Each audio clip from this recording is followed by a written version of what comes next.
जब Warren Buffett 10 साल के थे तो वो ओमाहा में घोड़ों की रेस ट्रैक में जाया करते थे जिसका नाम था अक्सारबन। वो वहाँ पर तब जाते थे जब रेस खत्म हो गई होती थी और वहाँ पर लोगों की सारी फेंकी हुई टिकट्स को वो उठा लेते, ये सोचकर कि कोई ना कोई ऐसा इंसान तो होगा ही जिसने विनिंग टिकट्स को ही फेंक दिया होगा, क्योंकि वहाँ पर बहुत से लोग एंजॉय करने के लिए भी आते थे। वो टिकट्स लेते, ड्रंक हो जाते और नशे में टिकट्स फेंक देते और वॉरेन बफेट हजारों टिकट्स को इकट्ठा करके एक एक करके चेक करते कि क्या इनमें से कोई जीती हुई टिकट है या नहीं, और उन्हें हर बार बहुत सी ऐसी टिकट्स मिलती। उन्हें पता था कि एक 10 साल के बच्चे को कोई विनिंग टिकट्स के पैसे नहीं देगा, इसलिए वो जीती हुई टिकट्स को अपनी आंटी को दे देते और उसे काउंटर में ले जाके कैश करवा देते। ये पेशेंस और रीडिंग की हैबिट उनमें हमेशा रही।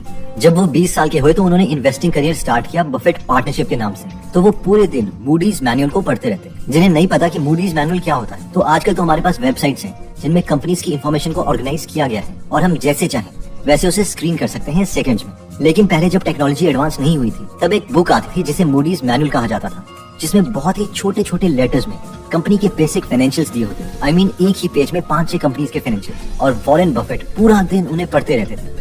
और आज भी वॉरेन बफेट बुक से लेकर कंपनी की एनुअल रिपोर्ट्स बस पढ़ते रहते हैं और उनका मानना है कि सबसे बड़ी कंपाउंडिंग नॉलेज की होती है जो बहुत से लोग समझ नहीं पाते। Read and read and read. I probably read 5 to 6 hours a day. तो सबसे पहला रूल इन्वेस्टिंग का यही था, learn a lot, read a lot. Investing का सेकंड रूल आता है know what you own. Peter lynch अपनी बुक बीटिंग द स्ट्रीट में बताते हैं कि सेंट एग्नेस नाम के स्कूल के 7th क्लास के बच्चों ने एक 14 कंपनीज का पोर्टफोलियो तैयार किया था जिसका 2 साल का रिटर्न 70% था, जबकि अमेरिका के इंडेक्स फंड S&P का गेन 26% था। आई मीन इंडेक्स फंड को बीट कर दिया। एक्चुअली ये सब शुरू हुआ था एक क्लास टीचर और CEO जॉन मैरिसी की डिस्कशन के बाद। ये दोनों एक थ्योरी प्रूव करना चाहते थे कि किसी को MBA नहीं चाहिए, ना ही इवन ड्राइविंग लाइसेंस या एक्सेल में स्किल्स चाहिए अच्छी इन्वेस्टमेंट्स करने के लिए, और ये थ्योरी प्रूव भी हो गई। तो सवाल ये था कि बच्चों ने ये स्टॉक्स चूज कैसे किए, इनके टीचर्स ने इन्हें ऐसा क्या सिखाया था। तो पहली चीज जो बच्चों को सिखाई गई थी वो ये थी कि कभी भी ऐसी कंपनीज में इन्वेस्ट मत करना जिसे तुम एक क्रेयॉन लेके समझा ना पाओ कि कंपनी करती क्या है। और जब भी बच्चे किसी कंपनी को चूज करते तो सबसे पहले उनसे ये पूछा जाता कि ये बताओ कि कंपनी बनाती क्या है, क्या प्रोडक्ट या सर्विसेज ऑफर करती है, और अगर वो ये चीज नहीं बता पाते तो वो इन्वेस्ट नहीं कर सकते। नेक्स्ट चीज जो इन बच्चों को सिखाई गई थी कि अगर लॉन्ग टर्म के लिए हम इन्वेस्ट कर रहे हैं तो छोटी कंपनीज में हमें ज्यादा अपॉर्चुनिटीज मिल सकती है ग्रोथ की। अब देखो होता यह है कि लेट्स से अभी रिलायंस की मार्केट कैपिटलाइजेशन है करीबन 16.6 लाख करोड़ रुपए। तो अगर हम रिलायंस के शेयर्स खरीदते हैं तो हमारे पैसे 10 टाइम तभी होंगे अगर ये मार्केट कैप भी 10 गुना हो जाएगी, यानी 16.6 लाख करोड़ से 166 लाख करोड़, जिसे अचीव करने के लिए रिलायंस को नए प्रोडक्ट्स लॉन्च करने पड़ेंगे या कुछ मेजर चेंजेस लाने पड़ेंगे, क्योंकि जिन भी मार्केट्स में ये ऑलरेडी हैं वहाँ पर तो वैसे भी ये मेजर प्लेयर ही है। इसलिए इसमें हमारे पैसों का ज्यादा ग्रो होना थोड़ा मुश्किल है, और यही रीजन है कि बहुत से इन्वेस्टर्स मानते हैं कि छोटी कंपनी जल्दी ग्रो करती है। इतने बड़े मार्केट में अभी भी नए एंटरप्रेन्योर आ रहे हैं जो 200-400 करोड़ की लिस्टिंग से चालू होते हैं, और वहाँ से 10-20 हजार को बहुत जल्दी रहते हैं। ग्रेट इन्वेस्टर मोनीश पबराय भी इसी चीज को बहुत बार मेंशन कर चुके हैं कि होता यह है कि बड़ा इन्वेस्टर छोटी कंपनी में पैसे लगाएगा तो उसे उतना फायदा नहीं होगा। अगर मैक्सिमम वो 50 लाख ही लगा पाता है और कंपनी 10 गुना भी हो जाती है तो भी उसका पैसा 5 करोड़ ही होगा, जो उसके लिए उतना ज्यादा फायदेमंद नहीं है। इसलिए जैसे जैसे इन्वेस्टर्स बड़े होने लगते हैं वो बहुत छोटी कंपनी छोड़ के बड़ी कंपनीज में पैसे इन्वेस्ट करते हैं जिनमें ज्यादा पैसे इन्वेस्ट किए जा सके। अब इससे होता यह है कि हम जैसे छोटे इन्वेस्टर्स को इन छोटी कंपनीज में इन्वेस्ट करने के लिए अपॉर्चुनिटीज मिल जाती है। The bottom continuously gets emptied out, right? So the people who were really good at finding the investments have less than 10,000 to put to work, less than 100,000 to put to work. If they're really good, they move up.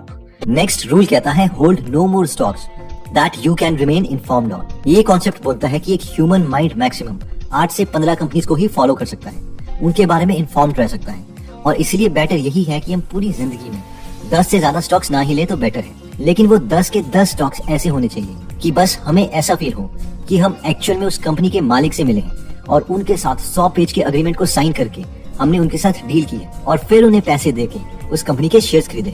In short Warren Buffett का भी यही मानना है कि अगर हमें 3 super businesses मिल जाएं जो बहुत अच्छा कर रहे हैं तो एक एवरेज आदमी को इससे ज्यादा नहीं चाहिए लाइफ में अच्छा करने के लिए। Adding to it, but 3 wonderful businesses is more than you need in this life to do very well. Next rule of investing कहता है if you like the product chances are you will love the stock. Peter Lynch कहते हैं कि मेरी family में 3 लड़कियां gap के कपड़े पहनती थी, लेकिन इन्वेस्टर होने के बावजूद मैंने कभी ये नहीं सोचा कि इस कंपनी में भी मैं इन्वेस्ट कर सकता हूँ, और इस कंपनी का प्राइस 1 साल में 13 गुना हो गया था। लेकिन अगली बार वो केयरफुल थे। वो अपनी तीनों डॉटर्स को मॉल में लेके गए और उन्होंने देखा कि वो कौन सा प्रोडक्ट लेना चाह रही है। लेकिन इस बार वो गैप के शोरूम में नहीं गई, वो बॉडी शॉप नाम की एक शॉप में गई। वहां पर पीटर लिंच ने देखा कि बहुत सी ऐसी औरतें हैं जो बॉडी शॉप से लोशन, क्रीम्स वगैरह ले रही हैं और दुकान एकदम लोगों से पैक थी। अगले ही दिन ऑफिस पहुंचते ही पीटर लिंच ने बॉडी शॉप की एनुअल रिपोर्ट्स मंगवाई और उसकी फंडामेंटल एनालिसिस के बाद उन्हें पता चल गया था कि ये कंपनी बहुत एग्रेसिवली पूरी दुनिया में अपने शोरूम्स खोल रही है और हर शोरूम प्रॉफिटेबल है। इसलिए उन्होंने ये स्टॉक अपनी मैनेजमेंट को रेकमेंड कर दिया और इसका प्राइस मल्टीपल टाइम्स बढ़ा भी। इंडिया में भी सेम केस है। अगर हम रॉयल एनफील्ड की बाइक्स जो बुलेट्स के नाम से बहुत फेमस है उसकी बात करें तो उसका स्टॉक प्राइस ₹1.22 से बढ़कर 2,525 पहुंच गया है, यानी हर 1,20,000 करोड़ में कन्वर्ट हो चुका है। ब्रिटानिया इंडस्ट्रीज लिमिटेड की बात करें तो 58.23 रुपीज से शुरू हुआ ये स्टॉक 3,580 रुपीज पहुंच चुका है, यानी इसमें अगर आईपीओ के टाइम में हमने पैसे इन्वेस्ट कर दिए होते तो वो 1 लाख रुपए बढ़कर 62 लाख के आसपास हो गए होते। तो इन शॉर्ट मैसेज ये है कि जो प्रोडक्ट्स हमें अच्छे लगते हैं, अगर वो पब्लिकली ट्रेडेड कंपनी है और अगर वो कंपनी फाइनेंशियली स्टेबल है तो इस मेथड को हम यूज कर सकते हैं स्क्रीनिंग के लिए।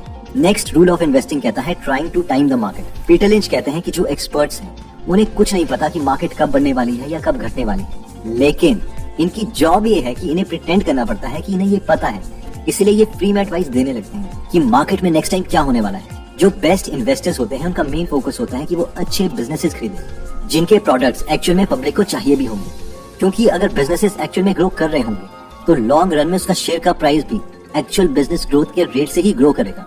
इसलिए बेटर ये है कि हम बिजनेसेस पे फोकस करें, ना कि मार्केट को टाइम करने के चक्कर में रहें। ये क्या टाइमिंग में पूरे सबका सब टाइम लगा हुआ है। एग्जैक्टली टाइमिंग करने में मतलब सबसे बड़ा कर्ज और सबसे बड़ा श्राप और सबसे बड़ा मतलब एक चैलेंज जो है इन्वेस्टर के लिए आज वो है कि बाजार में क्या होने वाला है, कब जाएं, कब खरीदें, उसमें मतलब पूरी एनर्जी खत्म हो गई। मतलब मैं क्या बताऊं कि 99% जनता बाजार में इसके लिए नहीं है कि उन्होंने टाइम निकाल पाया बराबर। नेक्स्ट रूल कहता है free cash flow is the king. ये पॉइंट कहता है कि अर्निंग्स, यानी अगर कंपनी का सिर्फ प्रॉफिट ही बढ़ी जा रहा है लेकिन उसका कैश फ्लो नहीं बढ़ रहा तो हो सकता है कि कंपनी में कुछ गड़बड़ हो।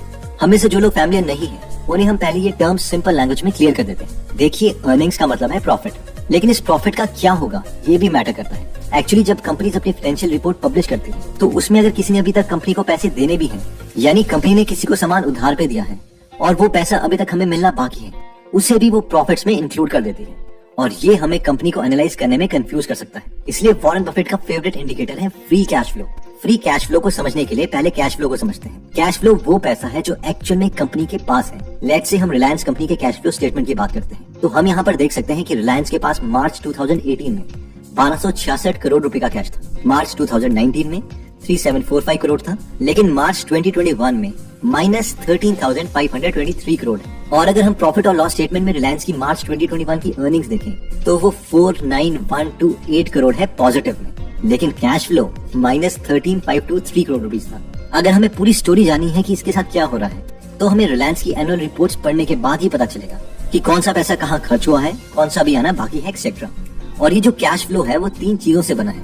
कैश फ्रॉम ऑपरेटिंग एक्टिविटीज, यानी मेन ऑपरेशन से जो कैश रिलायंस के पास आया, जो कि हमारे लिए सबसे इंपॉर्टेंट है। दूसरा, कैश कंपनी के पास आ सकता है इन्वेस्टिंग से, यानी अगर उन्होंने दूसरी कंपनीज में इन्वेस्ट किया है, एक्सेट्रा।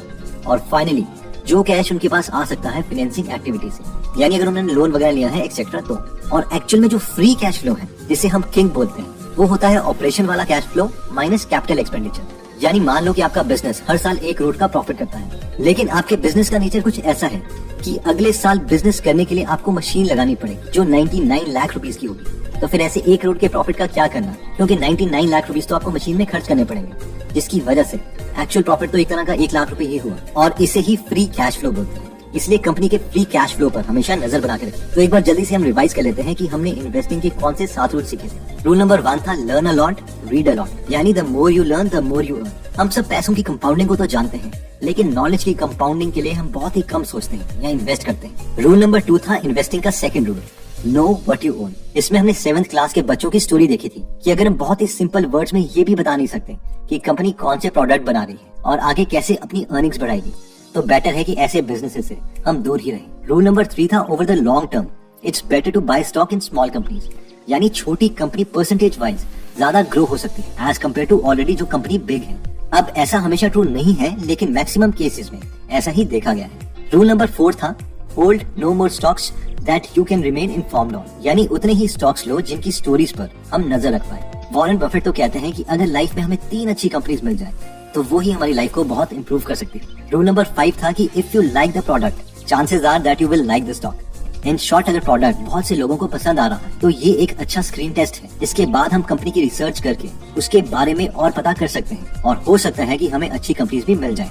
रूल नंबर 6 था कि trying to time the market, यानी मार्केट में कब एंटर या एग्जिट करना है। इससे बेटर है कि हम अच्छे बिजनेसेस ढूंढें जो एक्चुअल में ग्रो हो सके, क्योंकि लंबे टाइम में शेयर की ग्रोथ और बिजनेस की ग्रोथ ऑलमोस्ट सेम होगी। और फाइनली रूल नंबर 7 में हमने सीखा था कि free cash flow is the king, यानी सिर्फ अर्निंग्स पर ही विश्वास ना करें, बल्कि फ्री कैश फ्लो एक परफेक्ट इंडिकेटर है कंपनी के बारे में बताने का। और अगर कैश फ्लो नेगेटिव है तो ये मतलब नहीं कि कंपनी खराब है। इसका ट्रू रीजन को जानने के लिए हमें कंपनी की एनुअल रिपोर्ट्स पढ़नी पड़ेगी, उनकी अर्निंग कॉल सुननी पड़ेगी। अच्छी कंपनीज भी इतनी आसानी से नहीं मिलती, तो मेहनत तो करनी ही पड़ेगी। तो अगर आप ऐसी नॉलेजेबल वीडियोस मिस नहीं करना चाहते तो सब्सक्राइब करने के बाद बेल का बटन दबाना मत भूलिएगा। आप कमेंट करके ये भी बता सकते हैं कि आप नेक्स्ट वीडियो किस टॉपिक पर चाहते हैं। जल्दी हम आपसे दोबारा मिलेंगे। जय हिंद।